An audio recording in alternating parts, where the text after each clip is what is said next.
Welcome to my comparison between the Engwe Engine X and the L20 Boost.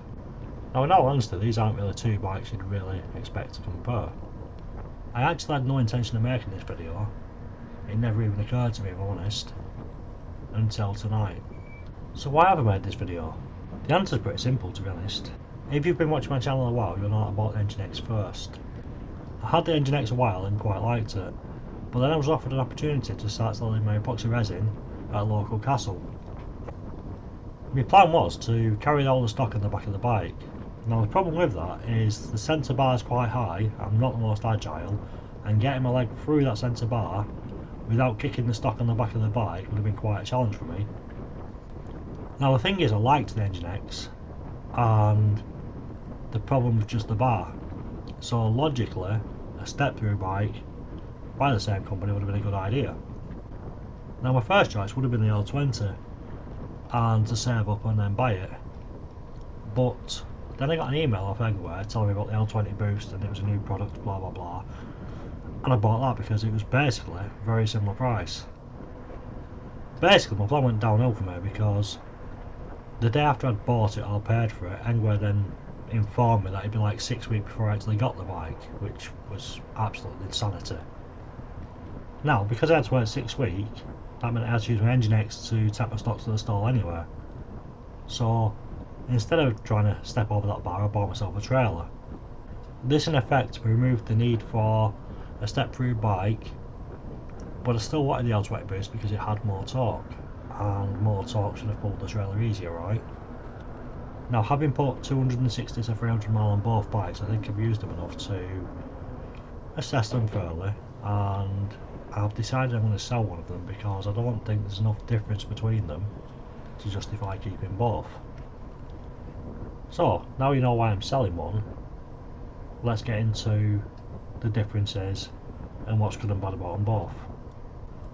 I'm going to start with the brakes. Logically the brakes should be identical because they both come with 160mm mechanical brakes, front and back, by the same company. But they're not. In honesty, I didn't actually like any of the brakes as 160mm. The Engine X wasn't terrible, but it wasn't great, and the L20 Boost was horrible. Now I upgraded the brakes on both bikes by simply buying bigger discs. Didn't bother changing the calipers or any of the brake levers or anything like that, just bigger discs. Now on the Engine X this worked perfectly, I have zero issues with the brakes and that.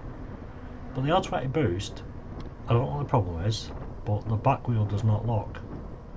I don't know if it's the calipers or something to do with the brake levers or some hidden thing I can't see, but no matter how tight you press that brake, the back wheel just rolls and doesn't lock up. So brake wise, as far as I'm concerned, the Engine X wins all day.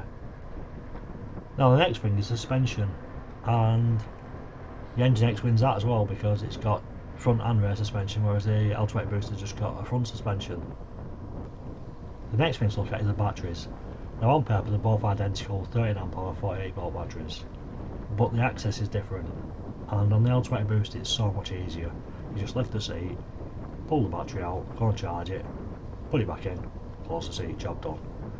On the Engine X you have to unfold the bike, pull the battery out the centre column, like put it on the floor, fold your bike again and lock it, take the battery to go and charge it, then bring it back, fold your bike, try not to drop your bike and the battery at the same time, wiggle it in, close your bike, and then you're done. So the battery, the L20 Boost wins by a mile because it's so much easier to use. Looks wise I have to choose the Engine X, and that's really a no-brainer for me because when I had the choice originally of which bike I wanted, I chose the Engine X. I suppose it's time to discuss the sensors. Before I do though, I must admit torque sensors were very hyped. Everybody was talking about how they're far better and they're so much easier and the best thing since sliced bread. The hype was one of the reasons why I bought this bike. The torque sensor, being the way it is, it's meant to kick in the second you move the pedal, and it does. So theoretically it's easier to move when you're parked on a hill to try and get going again than it is with a cadence sensor.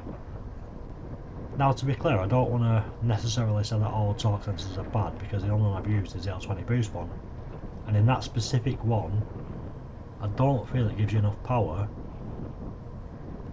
to make it useful. I just don't. So comparing the cadence sensor on the Engine X to the torque sensor on the L20 Boost, it's chalk and cheese, but it is comparable. I'll start with the torque sensor on the L20 Boost.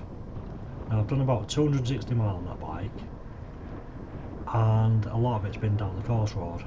Now some days it's really windy. When the wind's blowing at you, it slows down. Now that's probably because I'm pedalling less, and because obviously it's struggling. When I have the trailer on the back as well, and there's wind, the wind's got a bigger surface area for the trailer to push it backwards, so it struggles even more. To be clear though, when I say struggling, what I actually mean is it's not reaching the 15.5 mile an hour. Now, the way a torque sensor works is the more you give it, the more it gives you back. So its power it gives you is directly in relation to the power you put in. I am still blaming Engwe for this because I do believe that for the power you put in, the bike should give you more power back, and I think that's underset if anything. I could be wrong, but that's the way I see it. Now, the cadence sensor on the Engine X. For me personally, the main downside of the cadence sensor is actually UK law. And the law is that we're not allowed to throttle. If you remove that law, then the problem goes away. Or in my opinion, it does anyway. The big problem with cadence sensor is starting. You're looking at 1-2 rotations of your pedals before the cadence sensor actually kicks in and gives you the power. Now on a hill that's amplified because it's harder to pedal on a hill, and because it gives you so much power normally, you're usually in a bad gear to start with. So that's kind of the flaw. Now once it does kick in, the cadence sensor is allowed to give you 15.5 mile an hour of pedal assist, and it tries to give you that as soon as possible. So when you're going up a hill or against wind, the natural thing is for your bike speed to drop. Now the clever thing with a cadence sensor, or the twist, is that it's set for the miles per hour. So it's not actually how much power it can give you, it's how much speed it can give you. So when your speed starts slowing down, it tops it up. It's like, I'll give you more power because you need more power to get to the 15.5. So for me, when I compare the two sensors, I'm going to give it to the cadence sensor of the Engine X, because 95% of the time I get to my destination quicker on the Engine X than the L20 Boost, because it wants to help me more, and that's what I want from an e-bike. Next I want to talk about the motors, and my knowledge may be crude, but I'm going to put it all into the motors. So on paper they're both 250 watt bikes. The Engine X has 50 Nm and the L20 Boost has 75. So the L20 Boost wins, right? But does it? Now, the L20 Boost is meant to be 75 Nm, and that's not specifically true.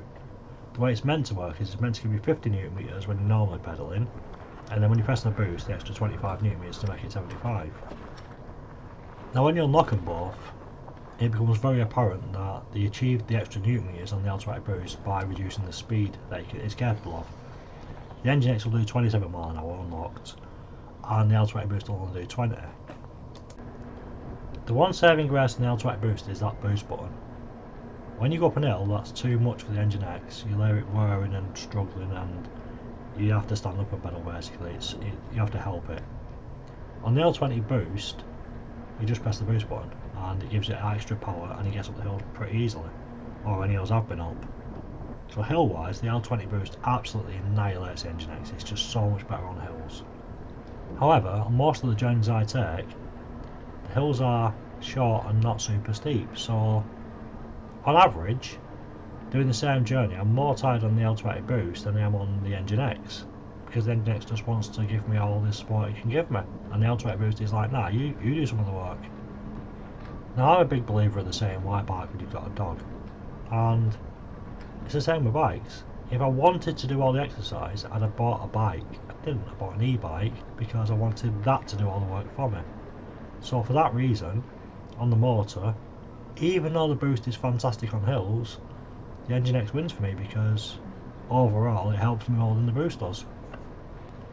Next we're going to look at storage or carrying capacity, and the L20 Boost wins that easily. It's got the front basket and the rear rack, and it's a step through, so it's easier to carry things. The Engine X just has a rear rack, so yeah, the L20 Boost wins that.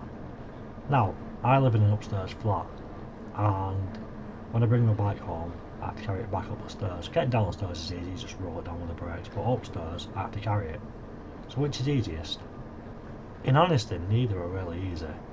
If we look at the Engine X first, there's a handle typey thing from the seat to the frame, and it's not comfortable to get your hand in there. It's too small, and when you do carry it, that pressure on your hand is a lot and it hurts. The plus side is the handlebars fit through my door, so I can carry it just straight, but you have to be quick or it hurts. When it comes to carrying the L20 Boost up my stairs, there's a handle kind of on the dip part. It's not really a handle, it's more a support strap, and that's quite comfortable to use to carry it up the stairs, but the handlebars are too wide to get through the door, so I have to twist them sideways, which makes it more awkward. So I think I'm just going to give it to the L20 Boost, just because it hurts my hand less carrying that upstairs, and if I had to do it over and over and over and over again, it would be easier than the Engine X is, or less painful. So yeah, the L20 Boost wins that one. Next I'm going to look at the folded bike versus the step through. Which is best? Stupid comparison, right? But is it? Now the Engine X is a folding e-bike, but it's nearly 40 kilos, so it's heavy to carry when it's folded, so it's not really suitable for carrying around folded. When you do fold it, you're exposing the battery terminal, so that's not the safest thing in the world. So what you do, take the battery out and find somewhere to store them separately. Now it's not that compact when it's folded, so it kind of fails as a folding e-bike. Now, I'm pretty sure, I don't know for definite, but I'm pretty sure that the hinge and latch would be weaker than one solid tube going straight through the bike.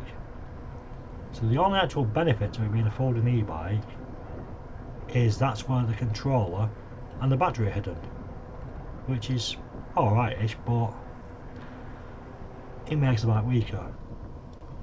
Now the L20 Boost as a step through works fine, it's its job and it does what it's meant to do.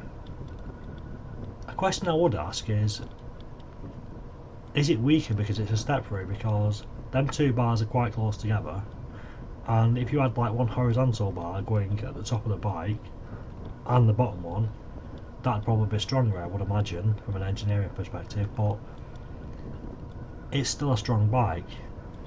Now I feel that if you was to get both bikes and try and snap them in half using some sort of machine, the L20 Boost would withstand more pressure than the Engine X because of the hinge ring. So for me, the L20 Boost wins this one as well. Next I'm going to look at price and value for money. Now the Engine X currently is $999 and the L20 Boost is $1,150. So obviously the Engine X is cheaper, but which is better? Now on paper, the L20 Boost is a more sophisticated bike. The torque sensor costs more money to make and put on than the cadence sensor. It's a more sophisticated system. On the other hand, the Engine X has a rear suspension and the L20 Boost doesn't, so the rear suspension adds some value to the Engine X. The thing is, you don't ride these bikes on paper, you ride them on roads and hills and tarmac and stuff, so the on paper doesn't really matter. The Engine X is a far comfier ride just because of that rear suspension, and I can't really award points for the torque sensor on the L20 Boost when I don't like the torque sensor, or I don't like the way Engwe have programmed it. One of the two, I don't know which exactly it is, because again it's the only one I've used. So for me, the Engine X is more value for money because it's a nicer ride in every way as far as I'm concerned, apart from on hills. And because I don't use hills enough, the Engine X is better value for money. Now when it comes to price, in my instance it's flipped because I'm selling one, right? So the one I get more money from is an influence. But at the same time, the price I get for it doesn't really matter because I can only keep one, or I only want to keep one. So I'm going to keep the one that I enjoy the most and then deal with the aftermarket price afterwards. So, which bike am I selling? And the answer is, I'm selling my L20 Boost. Now, As I said at the start of this comparison video, I didn't think this was a video I'd ever make because they're very different bikes, but the fact I've decided to sell one and I've chose the L20 Boost to sell means that as far as I'm concerned, the Engine X is a better, more value for money bike, and I enjoy using it more. So I now know that if I had to buy one of them, I'd buy the Engine X, because for me, I enjoy it more. So if you've watched this far, thank you for watching, and let me know in the comments, do you think I sold the right bike? Would you have done differently? Do you agree with points I've made or disagree? You tell me, let me know. Now if you like the content I'm making, please like, follow and share, it really does help, it really does. And I'll see you on the next one. Thanks for watching, see you soon.